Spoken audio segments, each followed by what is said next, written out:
Assalomu alaykum, hurmatli professor Abdumajid Madrahim sayti muxlislari. Va'daga muvofiq o'zimning 4-chi Hindiston safarim to'g'risidagi ma'lumotlar bilan sizlar bilan o'rtoqlashmoqchiman. Bu safar 25-yil 24-dan 31-avgust kunigacha bo'ldi. Bu O'zbekiston Respublikasi Fanlar akademiyasi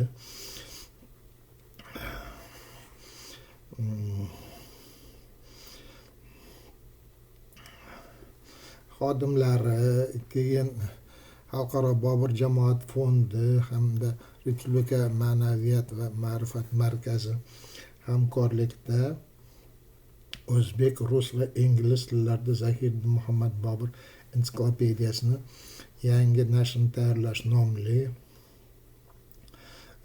loyihada ko'zda tutilgan Hindiston arxeografik safarini amalga oshirdik. Bu safarda Xalqaro Bobur jamoat fondi rasmiy vakili Xolidaxon Shamsiyeva, O'zbekiston Milliy universiteti professori, loyiha rahbari Hamidilla Boltaboyev, Alisher Navoiy nomidagi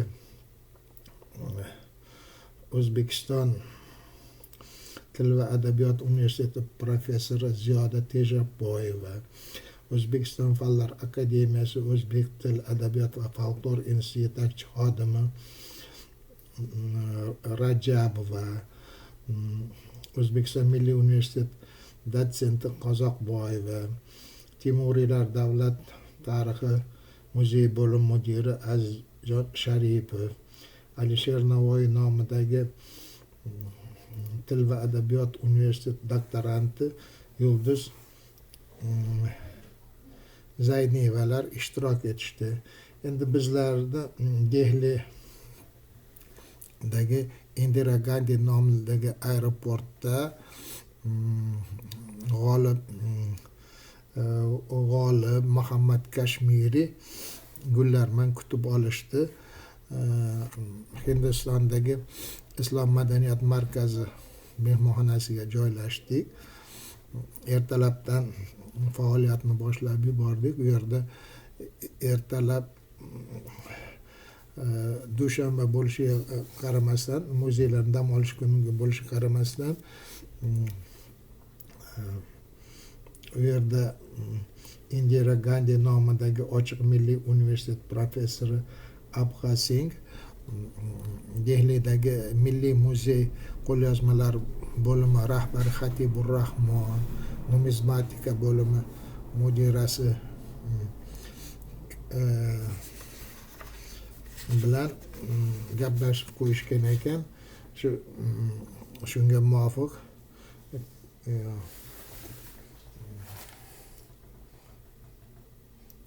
Kamol Pande xonim bilan gaplashib qo'yganiga, shunga muvofiq Dehlidagi Milliy muzeyda bo'ldik. Ana shu Milliy muzeyni ko'rinishini o'sha muzey oldida rasmga tushgandik. O'sha rasmlar bor.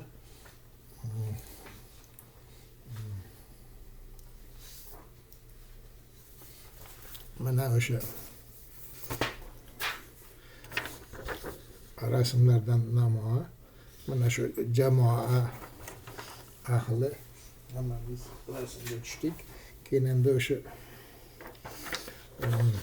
qo'lyozma bo'limi mudirini xonasida suhbatlashdik. Endi men bu muzeyda oldin ham bo'lgan edim. 1977-yillari ustozim Hamid Sulaymon bilan shu to'g'risida men gapirib berdim. Keyin bu yerda Xatibur Rahmon Boburnomani birinchi sahifasida Shohijahonni dastxati va uni muhrini ko'rsatdi. Keyin ana shu xazinadagi eng kichkina Qur'on namunasi va ana shuni nimalarini bizga ko'rsatdi va bu yerda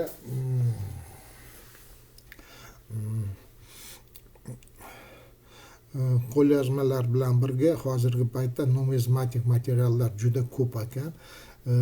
Biz ularni nimasini Xolidaxon Shamsiyeva menga jo'natdi. Endi agar shu safar to'g'risida kitob qilsam, o'sha kitobga ilova qilmoqchi edim.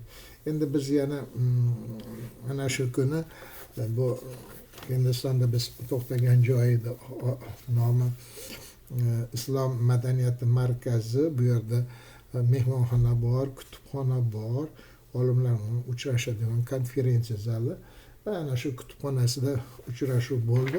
Shu uchrashuvda ham olimlar bilan uchrashdik. Bu olimlar bilan uchrashuvga ular juda chiroyli nom qo'yibdi. O'zbekiston akademiklari deb, Fanlar akademiyasi vakili. Endi bu yerda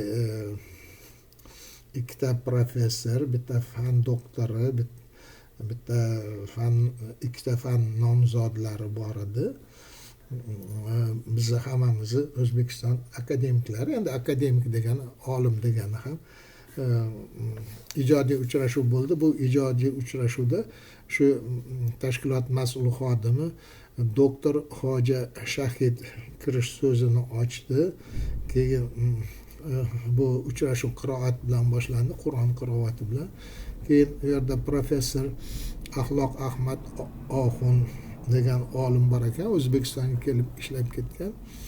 U odam bizni to'g'rimizda nima qilishdi. Keyin Xolidaxon Shamsiyeva, Hamidilla Boltaboyev, man, Ziyoda Tejaboyeva, Burobiya Rajabova, Dilrabo Qozoqboyeva, Aziz Sharipov o'sha hammamiz shu safar bilan bog'liq narsalar to'g'risida gaplashdik.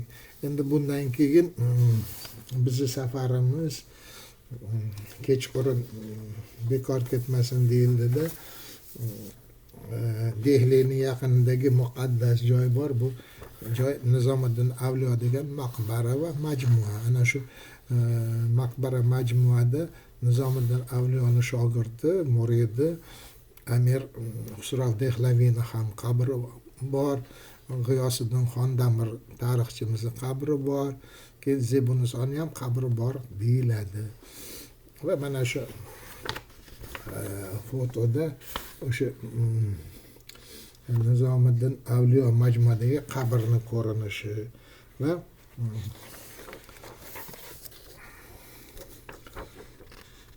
o'sha Nizomiddin Avliyo majmuasini ko'rinishi. Endi aytish kerak, Nizomiddin Avliyo majmuasi juda mashhur joy, anchadan buyon mashhur. 76-77-yillari borganimizda ustozim bilan bu joydagi nimalar bilan ham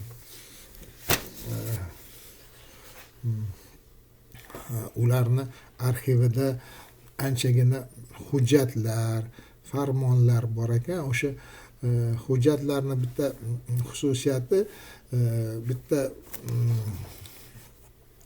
mol mulkni bir podshoh bironta shaxsga bergan bo'lsa, shu hokimiyat almashgandan keyin yangi podshoh haligi hujjatni tagiga yoki shu yangi hokimiyat vakili, qozi, boshqalar mana shu hujjatni haqiqiyligini tasdiqlaymiz degan yozuv yozib muhr qo'yilar ekan. Natijada hujjat uzun bo'lib cho'zilib ketar ekan. Chunki biz bilamiz, Boburiylar saltanati 350 yil rasmiy hukmron bo'lgan. Mana shu joyda keyin o'sha Nizomiddin Shakarganchmi, shu Nizomiddin Avliyoni kelib chiqishi ham Markaziy Osiyo bilan bog'liq dedi.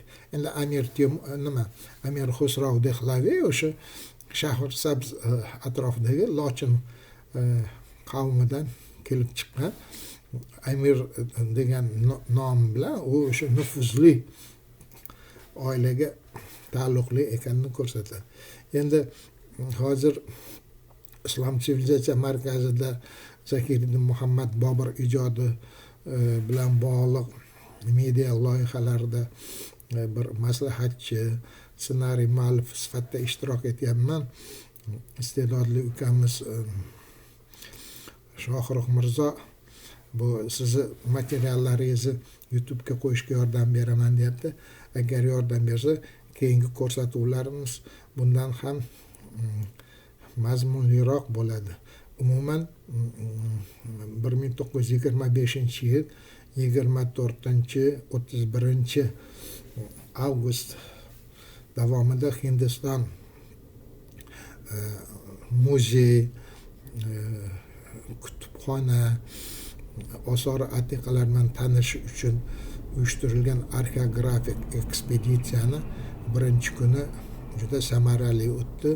Keyingi ko'rsatuvlarda o'zimning Hindiston madaniy markazlaridan biri Haydarobod shahridagi Salarjang muzeyi, u yerda saqlanayotgan noyob qo'lyozmalar va osori atiqalar to'g'risida so'zlab beraman. Endi mani ko'rsatuv muxlislaridan iltimos shuki, ko'rsatuvlarga like bosib, ular to'g'risida o'zlari fikringizni aytsanglar, bu ko'rsatuvlar boshqalarga ham yetib borishiga yordam berar ekan. Hamda obunachilar soni ham 1370 dan oshdi. Ajab emas, faolroq bo'lsanglar 1400 taga ham yetsa kerak obunachilar soni. E'tiboringlar uchun rahmat, salomat bo'linglar.